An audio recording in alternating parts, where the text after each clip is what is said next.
Okay, a true hero back with a quick video. Today we're just gonna watch a replay between me and the face of Edison, Keegan. As you can see, before we get into the replay, a true hero is no slouch when it comes to Eddie. We got nothing but dubs on the screen. Dubs, dubs, dubs, dubs, dubs. I mean, you get the point. We're gonna stop right there, but you get the point. We can keep going though. It's not like, the dubs stop. But anyway, so we're gonna look for Keegan. It's fairly recently. Here we go, right here. And let's watch the side of Edison that Keegan doesn't upload. Now, with all due respect, Keegan is a great duelist, but it is just a little unfortunate that despite all of the sets that we've ever played, and me and Keegan, we've played a fair bit, he's never uploaded any of them. So here we go. I'm playing Diva Hero as usual. Opening hand is really good, and we're just going to set up for the Sangan Torrential play. Now, when you play Keegan, it's like opening a box of chocolates. You never know what you're going to get. So I don't know what he's playing at all. Okay? So his first move, he goes trade in, and then right away I can see that he's playing plants. I'm obviously not going to torrential a card trooper. So we search out Diva. Okay? And Keegan decides whether or not to set a back row. Ultimately, he does. Now, with my current hand, it's actually quite good because I can go for a Stardust setup. So first, I summon Diva and get Spine Gilman. And the reason why I do this first is because let's say that he has Torrential, right? If I brain control his card trooper first, it gives him more of a willingness to activate Torrential. Whereas by summoning Diva first, it's a bit more confusing and there's no point in activating Torrential just yet. So I don't know what the back row is, right? So I just assumed that it was Torrential and a worst case scenario. So that's why this particular order of plays was the best way to go. So we mill 3, we mill Malicious, which is godlike, make our boy Star Diesel, swing for 25, set bottomless, great. Now, this hidden armory is quite unfortunate because now we're taking turns. It's my Stardust. It's not your Stardust. It's my Stardust. But thankfully here he goes Miracle Fertilizer, and that actually allows me a chance to get my Stardust back because of course he's going to tribute to negate. Like, why wouldn't he?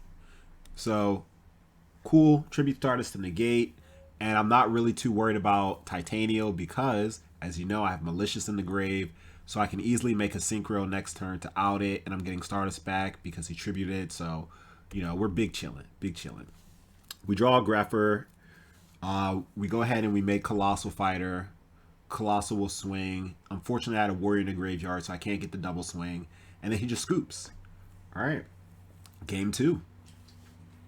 Now, game 2, as you can see, I opened up not bad, but not good either.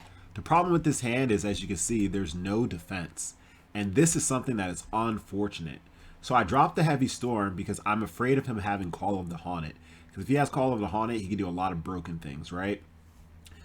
I go Heavy, and he resolves Starlight Road successfully. And the thing about Starlight Road is, like, a lot of times players don't play into Starlight Road because it's pretty obvious that it's there.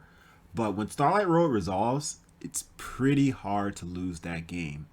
So unfortunately, because I was scared of Call of the Haunted, that allowed him to resolve his Starlight Road. So now he's sitting pretty with a Titanium and a Stardust.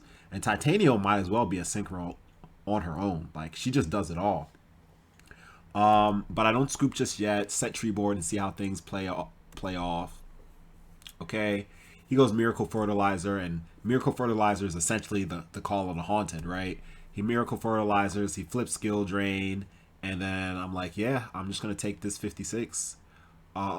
Let's see what I draw. And he has the Crow for the Treeborn too. And like, that's it. This hand's not doing anything, especially with Skill Drain set. Like, just got to concede. All right, game 3. Now, game 3, whoo, boy, open up nice. Very, very, very nice. Only thing that can make this better, of course, is a Deep Sea Diva. If we had Diva, then we'd be able to do some dirty things. But unfortunately, no Diva. So we just send our targets and we set, Treeborn. All right. I was expecting a Grand Mole drop, honestly, right? But then again, like, if he's playing Skill Drain, Grand Mole doesn't make sense. But like Cyber Dragon, Grand Mole, like that's the combo. It's like peanut butter and jelly, like milk and Oreos. So anyway, he dropped Cyber, he dropped Sangan. I take 1,000. It's not a big deal. I have a 0 coming out soon. So I draw for turn, draw Dark Arm, which is okay, but it doesn't really help in this particular situation. But not sweating it. All right. Now here we go Rhoda for Stratos. Now game 2, we saw that he was playing Skill Drain.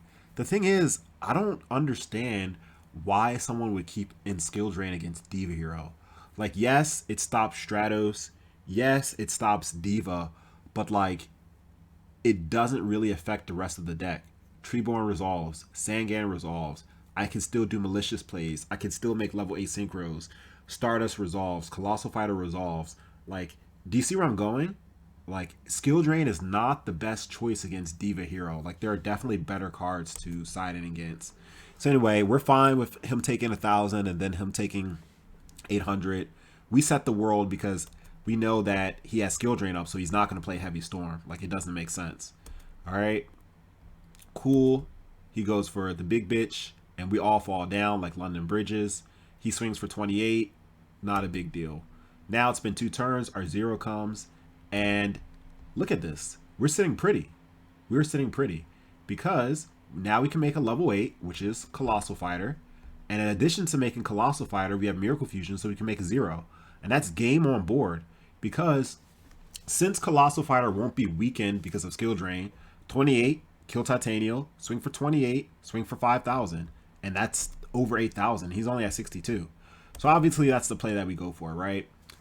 All right, we make Colossal, we Miracle Fusion, we make 0. And then look at this, right? He says, got to go. Got to go, call GG's. It's not got to go. You lost. You lost. The game is over. And then it's just like, instead of just admitting defeat, he quits. And I actually had to wait down the countdown. I guess it doesn't show here on the replay, but it's just like, come on, bro. Like, you lost. Just admit defeat and move on. So, this is the side of Keegan that we don't get to see too often because no one likes to upload their losses. Whereas me, I just showed you guys the duel records. Like, yeah, I lose, but like, what? Once every 20 games or so? Anyway, just a quick video for today. True Hero, signing off. Catch you in the next one. Please don't forget to like and subscribe. Peace.